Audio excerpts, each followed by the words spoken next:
আমরা কিন্তু যাত্রী, কখন পরিসমাপ্তি করবে জানি না।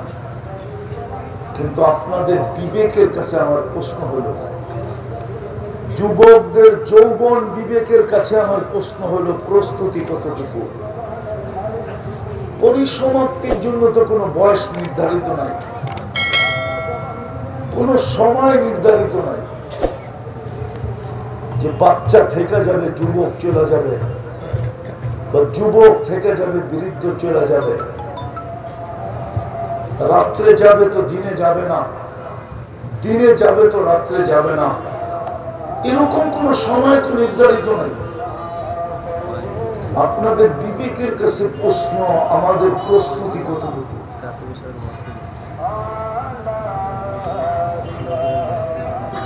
24 ঘন্টা তো আমরা আল্লাহটা ব্যবহার করি।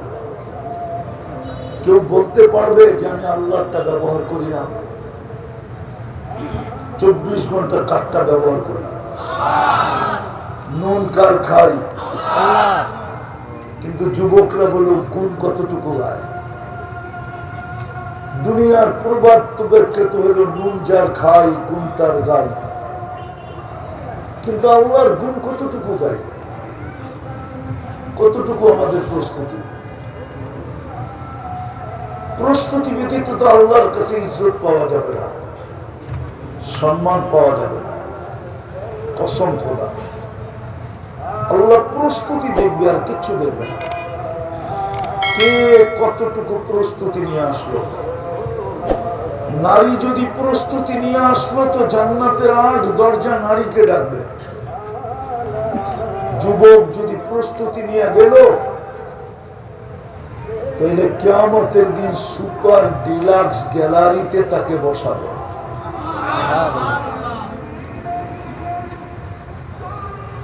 শ্রেষ্ঠত্বের মুকুট মাথায় পড়াবে। ফকিরও যদি প্রস্তুতি নিয়ে যায়, ফকিরও যদি প্রস্তুতি নিয়ে যায় তো কিয়ামতের মাঠের সবচেয়ে বড় বাহাদুর হয়ে উঠবে, যে সবাইকে হিসাবের দিকে ডাকবে আর ওকে কানে কানে বলবে ইনতালিকু ইলাল জান্নাতি বিগাইরি হিসাব ওয়ালা কিতাব। তোর হিসাব কিতাব নাই, জান্নাতে চল। দুনিয়াতে যেইগুলা খাইতে পারিস না, তামাত্তাউ খামসুমিয়াতি আম, 500 বছর তুই জান্নাতের নেয়ামত ভোগ কর, তারপরে আমরা ধনীকে যেতে দিব। এর আগে তো ধনীকে যেতে দিবে না, ওয়েটিং রুমে বসায় রাখবে। আমি কিন্তু কথা গুছায় নিয়ে আসতেছি, লম্বা করার সুযোগ আমার কাছে নাই। আমাকে একটু তাড়াতাড়ি যেতে হবে, সকালে আমার ফ্লাইট আছে 7টায়। এই জন্য আমি লম্বা করব না, অল্প সময়ের ভিতরে গুছায় নেব। আর কথা লম্বা হইলেই যে কিছু হবে এমন না। বললাম না, অল্প কথায়ও জীবন চেঞ্জ হতে পারে যদি আমি এখানে এটাই বুঝাইতেছিলাম যে আমরা সবাই যাত্রী, পরিসমাপ্তি যে কোনো মুহূর্তে করতে পারে। কিন্তু আমি যে 24 ঘন্টা আল্লাহটা ভোগ করি, আল্লাহর সুরক্ষা নেই। 24 ঘন্টা কিন্তু আল্লাহ আমাদেরকে সুরক্ষা দেয়। 24 ঘন্টা আল্লাহ আমাদেরকে সুরক্ষা দেন, হেফাজত করেন। নাইলে মাঝে মাঝে তো মনে চায় একটা মাইক্রোস্কোপ চেপে করে নিয়ে আসে আর আপনাদের চোখে লাগায় দেখায় দেই যে এইখানে কত কোটি ব্যাকটেরিয়া আছে। এই মাঠের ভিতরে আমাদের চোখের সামনে কত কোটি কোটি ব্যাকটেরিয়া আছে, জীবাণু আছে। আপনি দেখলে আপনার মাথা নষ্ট হয়ে যাবে, মাথা নষ্ট।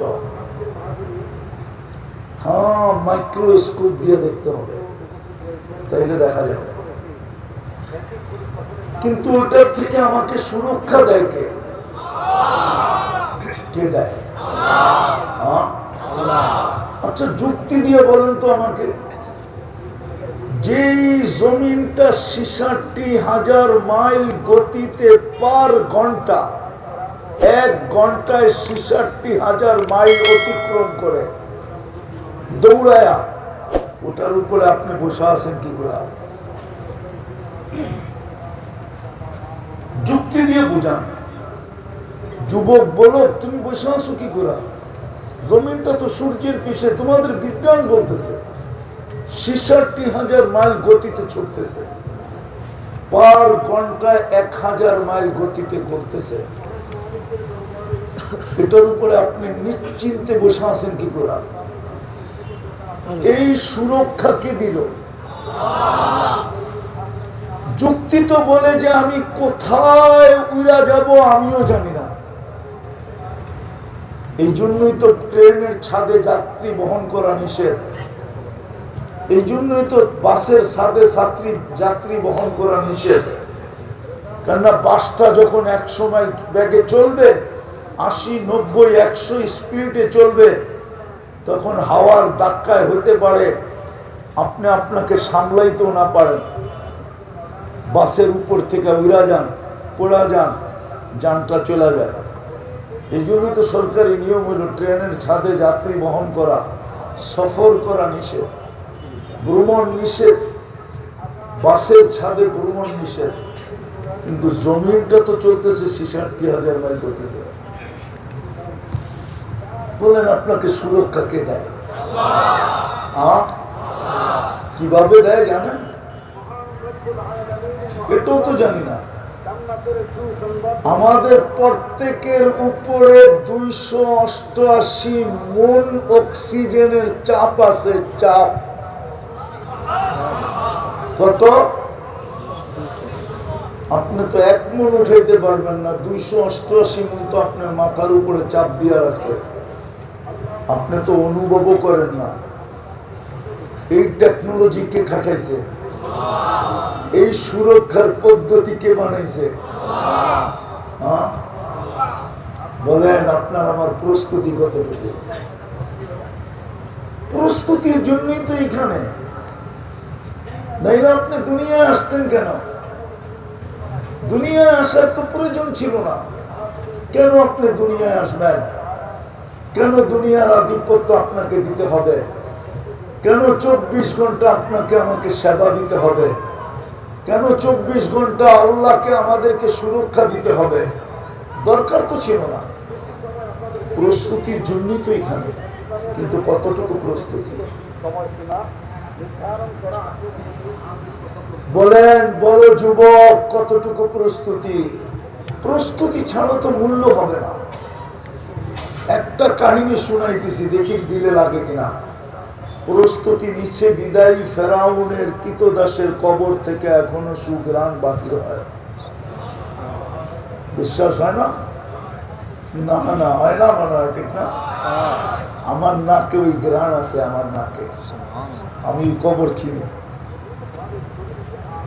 আমি ওই কবর চিনি। প্রতিদিন হাজারো মানুষ ওখানে যায়। পুরাটা কবর খোলা না, ছোট একটা ছিদ্র খোলা আছে, ছোট একটা ছিদ্র। ওটা সুগ্রাণী হাজার হাজার মানুষ। হয় হয়, ওই এলাকাটা পুরা মোহিত ওই ছোট ছিদ্রের গ্রাম থেকে। আমার নাকে ওই ঘ্রাণ আছে, বলতেছি আপনাদেরকে। ফেরাউনের কৃতদাসী, অথচ দুনিয়ার সমাজে একজন কৃতদাসীর মর্যাদা কতটুকু? মালিকের কাছে কৃতদাসীর কোনো অঙ্গ লুকায়িত নাই, লুকায়িত থাকে না, ইচ্ছা করলে লুকায়িত না। এটা মাদ্রাসার ছেলেরা আর হুজুররা জানে। ফেরাউনের কৃতদাসী একজন ভালো মানুষের হয়তো তো মেনে নিতাম, তার কবর থেকে সুঘ্রাণ। কেননা সে প্রস্তুতি নিছিল। রাবেয়ার বাড়ি দেখলে এখনো চোখে পানি আসে। ঘরটা কোনো বিল্ডিং না, সরকার কোনো সংস্কার করেন নাই। 1000 বৎসরের ঝুপড়ি এখনো 1000 বৎসরের আগের মতো। আমি 6 বার গেছি ইথিওপিয়া, 6 বার। আমি আপনাকে চোখে দেখা বলতেছি। কিন্তু যেই ওই ঝুপড়ির দিকে তাকায় চোখ দিয়ে পানি পড়তে থাকে। আমি পরীক্ষামূলক 6 বার গেছি, যে প্রথমবার মনে হয় আবেগে পানি চলে আসছে, দ্বিতীয়বার দেখি, তৃতীয়বার দেখি আবেগে চলে আসলো না, আসলেই পানি আসে। 6 বারই দেখছি পানি আসে। রাবিয়ার কাছে তো দুনিয়ার কিচ্ছু ছিল না, কৃতদাসী ছিল। রাবিয়া তো কোনো ইউথোপিয়ার মেয়ে, যার কোনো রঙও নাই, ঢংও নাই। উন্নত সময়ের মেয়েগুলারই যদি রং আর ঢং না থাকে, তো 1000 বছর আগের রাবিয়ার রং ঢং কেমন ছিল? আজকের ইথিওপিয়ার বেলালদেরকে দেখলেই যদি হাসি আসে, তাহলে 1400 বছর আগের বেলাল কেমন ছিল? কিন্তু প্রস্তুতি ছিল। আপনার আমার প্রস্তুতি কতটুকু? প্রস্তুতি নিলেই তো দাম পাবো। দুনিয়ার দাম কতক্ষণ মানুষের কাছে? পদস্থ ব্যক্তিদের দাম অতটুকু, যেই অফিসে সবাইকে উনি কানে ধরে ঘুরাইতেন, এলপিআরে যাইতে দেরি, উনি ওই অফিসে টেবিলে টেবিলে ঘুরতে দেরি করে না। এটা হলো দুনিয়ার চিত্র। বিশ্বাস হয় না? না মনে হয় কোনো সরকারি কর্মকর্তা থাকলে আবার রাগ না হয়ে যায়। যেই টেবিলে উনি, যেই অফিসে সবাইকে কানে ধরে ঘুরাইতো ফাইল নিয়া, ওই অফিসেই যখন উনি এলপিআরে চলে গেছেন, ওনার সমস্ত কিছু আদায় করার জন্য এখন উনি টেবিলে টেবিলে ঘুরে, আর কলিগরা দেখা মুস্কি মুস্কি হাসে, আর বলে 2 দিন আগেই তো সবাইকে ঘুরাইতা, এখন তুমি ঘুরা দেখো কেমন মজা লাগে। দুনিয়ার দাম তো এতটুকু। দুনিয়ার দাম কতক্ষণ? আরেকটা জ্যান্ত আপনাদেরকে দেখাই। 16 বছর তো আমরা দেখতেছিলাম বাংলাদেশের তেলের দাম, তেল মারতে মারতে মারতে মারতে তেলের দাম শুধু দাম বাড়ে না, তেলই শর্ট। ঠিক না? আবার পেপারে লিখতে শুরু করছে তেল ছাড়া কিভাবে পাকানো যায়। ঠিক না? ওই মানুষগুলাকে দেখতেছি এখন স্বৈরাচার বলতে বলতে বলতে বলতে শুধু স্বৈরাচার না, কত শব্দ বাহির করে ফেলছে। বলতে বলতে গলা শুকায় ফেলতেছে। ঠিক না? দুনিয়ার দাম কতক্ষণ যুবক? বলো, তোমার দাম কতক্ষণ? যৌবন আছে যতক্ষণ ততক্ষণ। যৌবন না থাকলে তোমার কাছ থেকে 14 তারিখে কেউ ফুল নিবেও না, দিবেও না। তৃতীয় লিঙ্গের থেকে কেউ ফুল নেয়ও না, কেউ ফুল দেয়ও না। ওইখানে শুধু একটা কবিতা শোনায়, গরিব গড়ে দ্বীপ জেলো না, ফুল দিও না কেউ ভুলে। জানি না তোমরা এই কবিতা শুনছো কিনা জীবনে। একটা কবিতা আছে শরৎচন্দ্রের, গরিব গড়ে দ্বীপ জেলো না, ফুল দিও না কেউ ভুলে। গরিবের কবরে কেউ মোমবাতি দেয় না, কেউ ফুল দেয় না। যৌবন আছে তো তোমার কাছ থেকে 14 তারিখে ফুলের আশা রাখতেছে। যেদিন ফুল যৌবন থাকবে না, তোমার কাছ থেকে কেউ ফুল নিবে না, বরং বলবে বুড়া খাটাস, এখনো গাছ বাওয়া ছাড়িস না। তাই না? হ্যাঁ, হায় হায় হায়। দুনিয়ায় দাম কতক্ষণ? দাম তো হলো আল্লাহর কাছে। হায় হায়, দুনিয়ায় পদস্থ হলেই মানুষ কয়দিনের জন্য হয়। কবির কথাই তো সত্য, আজল্লে না ছোড়া কেসরা না দারা, উসি সে সিকান্দার সা ফাতে বি দেহারা। মৌত কাউকে টিকতে দেয় নাই। বড় বড় বাদশাদের বাদশাহী হারায় দিয়েছিল। নমরুদের 800 বৎসরের রাজত্ব ছিল। দুনিয়ার ইতিহাসে একটা মশা পাওয়া যায় যাকে আল্লাহ 400 বৎসর বয়স দিয়েছিল। অথচ বিজ্ঞান বলে মশা 72 ঘন্টার বেশি বাঁচে না, কিন্তু নমরুদের নাকে যেটা ঢুকছিল ওটা 400 বছর বাঁচছিল, তাও ল্যাংড়া। এই 800 বছরের ভিতরে ওর কোনো বিরোধী পার্টি ছিল না, অপোজিশন ছিল। জুতা ছাড়া 400 বছর, জুতার সাথে 400 বছর। কেননা আগের 400 বছর মশা ঢুকার আগে সবাই ওকে সেজদা করত, কিন্তু মশা ঢুকার পরে নিয়ম চেঞ্জ হয়েছে, যে আসবে সে আগে মাথায় জুতা দিয়ে একটা বাড়ি দিবে, যেন মশাটা ঠান্ডা থাকে, ওকে আঘাত না করে। 800 বছর যেদিন পাল্লা সমান হয়ে গেছে, বাস একজন আসছে, এক এমন বাড়ি, না বাস না বাস, কাহিনী শেষ। দুনিয়ায় দাম কতক্ষণ? এই জন্যই তো আলী রাদিয়াল্লাহু তাআলা আনহু বলছিলেন সিরু ফি দিয়ারিহিম, যুবক তোমরা কক্সবাজার যাও ঘুরতে আর জুতা দেখতে, মনে হয় বোঝে নাই কিছু। বার্মিজ জুতা, ঠিক না? আরে না না না না, সারা দুনিয়া যায় কক্সবাজারে গোসল করতে, বারবার তাকায় তো জুতা খুলে দেখায় দেয় একবারে সাইজ। ওই জুতা দেখায় কক্সবাজার থেকে ঘুরতে যাও, পুরান পুরান ঐতিহ্য দেখতে দাও। হুকুম আছে, আলী রাদিয়াল্লাহু তাআলা আনহু বলেছে সিরু ফি দিয়ারিহিম, যাও পুরান ঐতিহ্য দেখো আর জিজ্ঞাসা করো আইনা হাল্লু, তোমরা কোথায়, তোমাদের ঐতিহ্য আছে, তোমরা কোথায়? তো বলছেন বেটা জবাব যদি দিতে পারতো তাহলে জবাব দিত ইন্তাকালনা বিদারিল গুরুর, দুনিয়ার সবকিছু ধোঁকা ছিল, দুনিয়াটাই ধোঁকা ছিল, ওইখান থেকে বাহির হয়ে চলে আসছি ইলা দারিল গুরাবা, এক অপরিচিত জগতে, খবর নেওয়াও যায় না, দেওয়াও যায় না।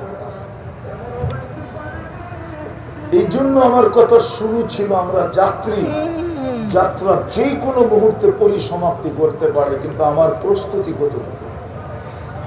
আমি প্রস্তুতি ছাড়া তো দাম পাবো না।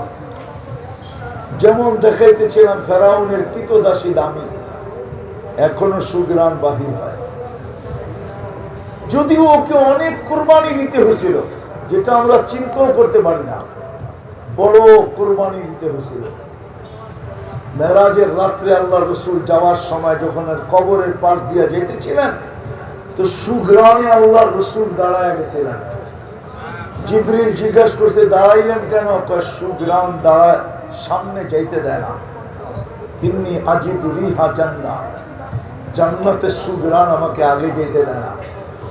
বলছে এটা জান্নাতের সুগ্রাণ না, এটা ফেরাউনের কৃতদাসী কবর থেকে সুগ্রাণ। বলছে জিবরিল কাহিনীটা বলা যায় না? আল্লাহর হুকুম আসছে, বলো বন্ধুকে কাহিনী। আমরা নাইলে জানতাম না যদি জিবরিল আলাইহিস সালাম কাহিনী না শোনাইতেন। বলছে ফেরাউনের কৃতদাসীর হাত থেকে চিরুনি পড়ে গেছিল, তার নাম ছিল মাস্তা। তার জানা ছিল না ফেরাউনের পালক মেয়ে পিছনে দাঁড়ানো ছিল, তার খেয়াল ছিল না। ফেরাউনের কোনো আপন সন্তান ছিল না, একটা পালক মেয়ে ছিল। তো পালক উঠাইতেছিলেন চিরুনি বিইসমি রাব্বিল আলামিন, সমগ্র জগতের রবের নামে উঠাইলাম। ফেরাউনের মেয়ে ছুটে আয়সা জিজ্ঞাসা করছে আলাস্তা আবুনা রব্বুনাল আলা, আমার বাবা কি বড় খোদা না? আইয়ু রব্বিন সাম্মাইতি, তুমি কোন রবের নাম নিলা? তো মাস্তা বলতেছিল আল্লাযী রব্বি ওয়া রাব্বাকি ওয়া রাব্বা আবাকি ওয়া রাব্বাল আলামিন। তুই জানতে চাস সে আমার রব, তোর রব, তোর বাপের রব, সমগ্র জগতের রব। বাস ও তেলে বেগুনে জ্বলতে দেরি করে নাই, ছুটা চলে গেছে ফেরাউনের কাছে। বড়া মজলিসে দরবার চলতেছিল, দরবারের ভিতরে চলে গেছে, যে দূরের থেকে চিৎকার দিয়ে বসে আবি আলাস্তা রব্বুনাল আলা, বাবা তুই কি আমাদের বড় খোদা না?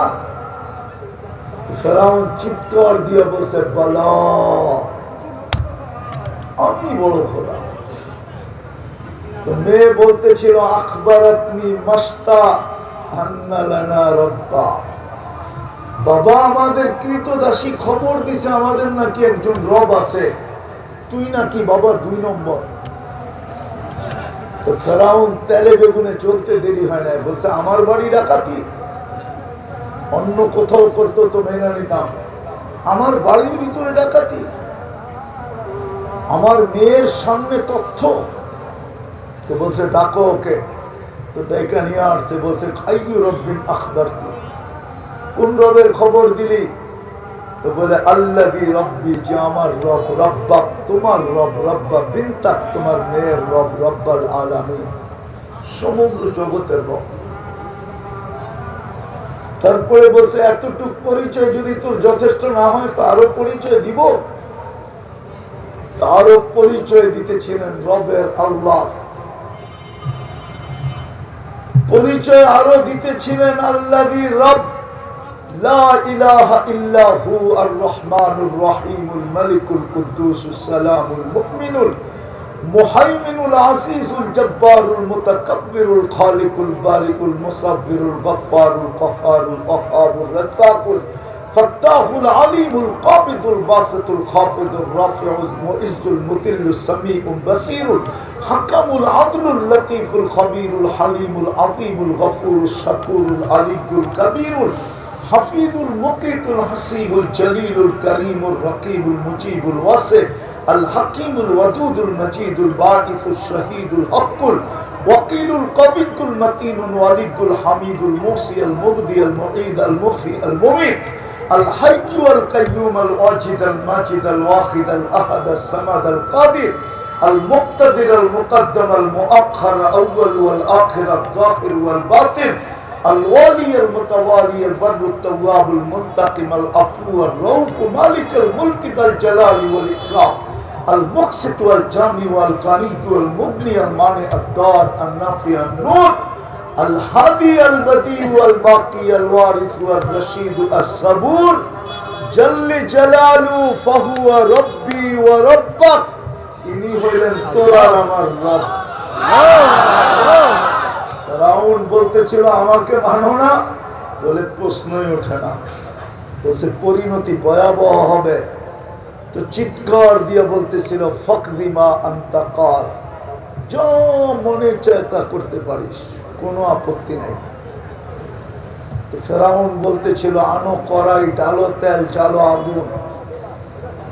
যখন তেল টকবক টকবক করতেছিল, দুধের শিশু কোলে ছিল মেয়ে, টান দিয়া কালের ভিতরে ঢেলা দিছে, হাড্ডি আলাদা, মাংস আলাদা, রূপ পড়ে উঠতেছিল আর চিৎকার দিতেছিল উম্মি উম্মি উম্মি, মা মা মা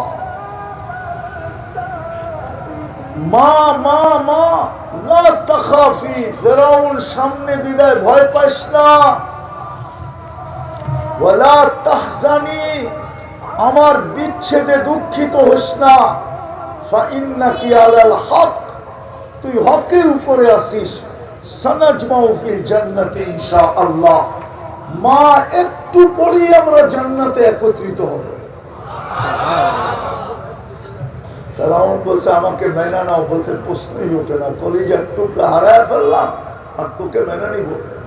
তো দ্বিতীয় মেয়ে ছিল 5-6 বছরের, তাকেও ঢেলা দিছে। তার রূহ বলতে বলতে উঠতেছিল উম্মি উম্মি, মা পিছলায় যাস না। ফেরাউন সামনে বিদায়, ভয় পাইস না। ফাইন্নাকি আলাল হক, তুই হকের উপরে আসিস। সানাজমাউ ফিল জান্নাত ইনশাআল্লাহ, মা একটু পরে আমাদের জান্নাতে মিলন মেলা হবে, মিলন মেলা, শুধু সময়ের ব্যাপার না। কিন্তু মা তো মাই হয়, ঠিক না? চোখের পানিতে বুক ভাসতেছিল, হাত দুটা উপরে উঠায়া উপরের দিকে তাকায়া ঠোঁট নাড়ায়া কাকে জানি কি বলতেছিল। ফেরাউন বলছে উপরে হাত ওঠে কেন, আর উপরে তাকায়া কি দেখিস, আর কাকে ঠোঁট নাইরা কি বলিস? আমাকে মানলেই তো হয়, তোকে নৈকট্য দিব, যা চাবি তা দিব। বলছে শোন ফেরাউন, উপরে হাত ওঠে কেন? সবগুলার একটা জবাব দিতেছি, ওই আল্লাহকে বলতেছি আপনি নারাজ হয়েন না। এরকম কোটি ফেরাউন নারাজ হয়ে যায়, আমার কিছু আসে যায় না। আপনি নারাজ হয়ে গেলে আমার দুনিয়াও যাবে, আখেরাতও যাবে। তো বলতেছিল ওই আল্লাহকে বলতেছি আপনি নারাজ হয়েন না। ও নারাজ হয়, হোক, তাতে কিছু আসে যায় না। তো ফেরাউন বলতেছিল তোমার পালা। বলছে বিলকুল প্রস্তুত। বলছে কোনো আশা? বলে যদি তুমি পুরা করো তাইলে বলতে পারি। বলছে সেটা কি? বলে আমার যখন রূহ বাহির হয়ে যাবে তো আমার 2 সন্তান আর আমার হাড্ডি মাংস এক কবরে দিয়া দিবি। বলছে তুমি যেমন বলছো তেমনই করা হবে। আর তেমনই করা হয়েছে। আজও সুগ্রাণ বাহির হয়। এটা হলো প্রস্তুতির মর্যাদা। প্রস্তুতির মর্যাদা ফেরাউন কোন আমাদের নবীর জমানায় ছিল না। তো মুসা আলাইহিস ইসলামের উম্মত, মুসা আলাইহিস ইসলামের উম্মতের প্রস্তুতির যদি এই মূল্য হতে পারে, তাইলে সাইয়্যিদুল আম্বিয়া মুহাম্মাদুর রাসূলুল্লাহ, যার উম্মতকে শ্রেষ্ঠত্বের মুকুট মাথায় দিয়া ঘোষণা দিয়েছেন কুনতুম খায়রা উম্মাহ, ওই উম্মতের প্রস্তুতির মর্যাদা কি হতে পারে? একটু ভাবেন না। আমি শেষ জায়গায় চলে আসছি। প্রস্তুতি দেখবে, প্রস্তুতি দেখবে, প্রস্তুতির উপরেই মূল্য হবে। আর মূল্যের পরিশোধ কোনো কাগজ দিয়ে হবে না, কারেন্সি দিয়ে হবে না। ডাইরেক্ট মূল্য পরিশোধ হবে জান্নাত দিয়ে। আজকে তো আমার জাতি জান্নাত চিনে না, যুবকরাও চেনে না। জান্নাত শব্দটা জানে কিন্তু জান্নাত চিনে না। চিনে না বিদায় জান্নাতের জন্য দিলে আশাও নাই। যতটুকু থাকা দরকার এতটুকু নাই, যতটুকু আমার দেশের প্রবাদ বাক্য আছে, যদি থাকে বন্ধুর মন নদী পাড়িতে কতক্ষণ। এতটুকু আগ্রহ আমাদের জান্নাতের নাই দিলের ভিতরে। থাকলে আমার সমাজ এরকম হতো না, আমাদের যুবকদের এই অবস্থা হতো না, যুবকরা ওদের যৌবন মাটিতে মিশিয়ে দিত না। আমি তো প্রথমেই বলছি, ওরা একদম মাদক দিয়া যৌবন মাটিতে মিশিয়ে দিতেছে। যাক, এটা নিয়ে তো আমার সমাজ কম হইল, অল্প স্বল্প হইল সোচ্চার। মুখে বললেও যুদ্ধ, মুখেও যদি বলে যে যুদ্ধ ঘোষণা মাদকের বিরুদ্ধে, কিন্তু মাদকের চেয়ে বড় নেশায় তো আমাদের যুবকরা আসক্ত। সেটা হলো ইন্টারনেট। আমার সমাজের সুশীলরা তো বলে না, শিক্ষিতরা তো বলে না, কর্ণধাররা তো বলে না, কেউ তো বলে না। বিদায় শেষ জায়গায় চলে আসি, প্রস্তুতি নিয়ে যেতে হবে, তাইলে কিন্তু জান্নাত মিলবে। জান্নাত খোলার সময় আমার কাছে নাই। যুবক, তোমাদের জন্য এতটুকু শুধু বলতেছি, শুধু এতটুকু তোমাদের জন্য বলতেছি, এতটুকু তোমাদের জন্য বলতেছি। শুধু মা তাশতাহি আনফুসুকুম, যা চাবে তা মিলবে, যেটা চোখে লাগবে ওটাই মিলবে। চিরদিনের জন্য মিলবে। আনতাহইয়াউ ফালা তামুতু আবাদা, চিরদিনের জন্য মিলবে। চিরদিনের যৌবন মিলবে, কোনোদিন বিরুদ্ধ হবে না।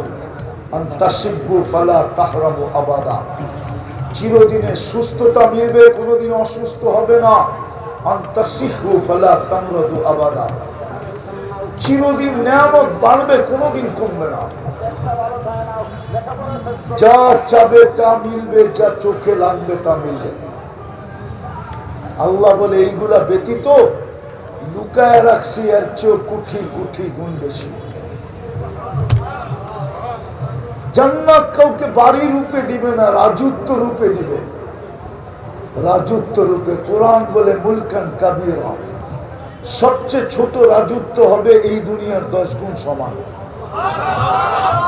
সবচেয়ে ছোট মন্ত্রী পরিষদ হবে 70,000 ফেরেশতা।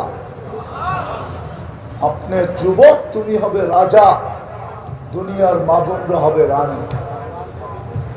ওই জান্নাত প্রস্তুতি নিলেই হবে। আর এই উম্মতের জন্য প্রস্তুতি সহজ ছিল, কোনো কঠিন ছিল না। যদি 2-4টা কাজ এই উম্মত কন্টিনিউ করত, তাহলে আজকে এই উম্মতের এই দুরবস্থা হতো না। 250 কোটি মুসলমান, 60টা মুসলিম দেশ, এই দিকে গেলে আমিও হারায় যাই, আমারও বড় দুঃখ লাগে। তাইলে মুসলমানের এই দুরবস্থা হতো কি করে? ফিলিস্তিনের ছোট ছোট বাচ্চাগুলা এক ফোঁটা পানির জন্য কাতরাইতে কাতরাইতে মরতো কেন? একটা রুটির টুকরার জন্য মারা যেত কেন? ফিলিস্তিনের মতো জমি। আপনি ফিলিস্তিন চিনেন না? আমি 15 বছর আগে ফিলিস্তিন গেছি, 2010-এ। আমি ফিলিস্তিনের এক একটা গলি গলি চিনি। আমি জানি ইব্রাহিম আলাইহিস সালাম কোথায় ঘুমায়, মুসা আলাইহিস সালাম কোথায় ঘুমায়, ওনার শ্বশুর কোথায় ঘুমায়, ওনার শিষ্য কোথায় ঘুমায়। আমি চিনি 70 জন নবীর কবর কোথায় কোথায় চিহ্নিত। আমি চিনি আল্লাহ রসুল বোরাক কোন পাথরে বাঁধছিলেন। আমি চিনি কোন জায়গায় দাঁড়ায়া 1.25 লক্ষ নবীদের ইমামতি করছিলেন। আমি চিনি কোন পাথরে পিঠ লাগায়া খুতবা দিছিলেন। আমি চিনি বোরাক কোন জায়গার থেকে উপরের দিকে টেকআপ করছে। আমি চিনি 45,000 সাহাবাদের কবর যেখানে, ওই মাটির সাথে মিশে কি করা? 30 লক্ষ ফিলিস্তিনি, 60টা মুসলিম দেশের কর্ণধাররা তাকায়া তাকায়া দেখে তো কি করা? অথচ 70% দুনিয়ার সম্পদ মুসলমানের কাছে। এন্টার দুনিয়ার চাবি মুসলমানের কাছে। যেই মোড়াইতে দেরি, সারা দুনিয়া অফ হইতে দেরি হবে না।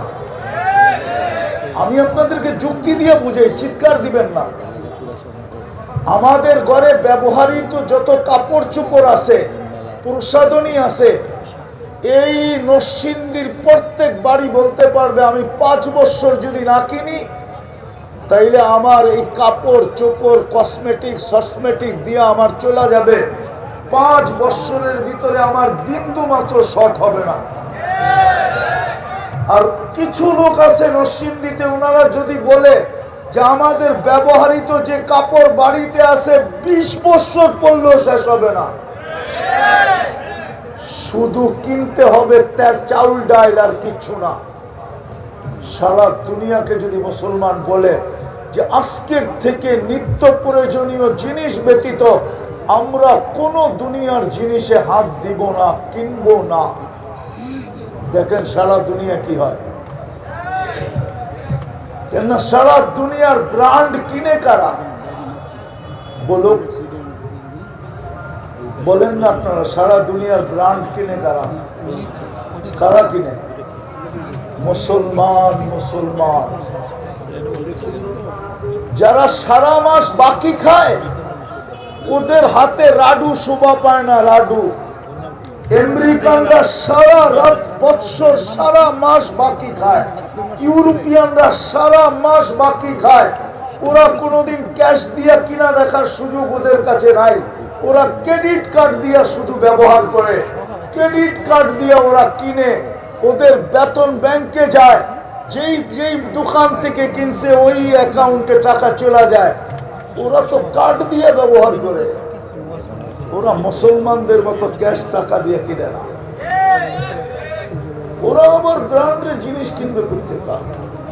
এই জন্য আসেন, প্রস্তুতি নেই। সহজ ছিল প্রস্তুতি। আমি একটা বলেই শেষ করতেছি, আমারও সকালে ফ্লাইট ধরতে হবে 7টা। এই জন্য বলতেছিলাম প্রস্তুতি সহজ ছিল।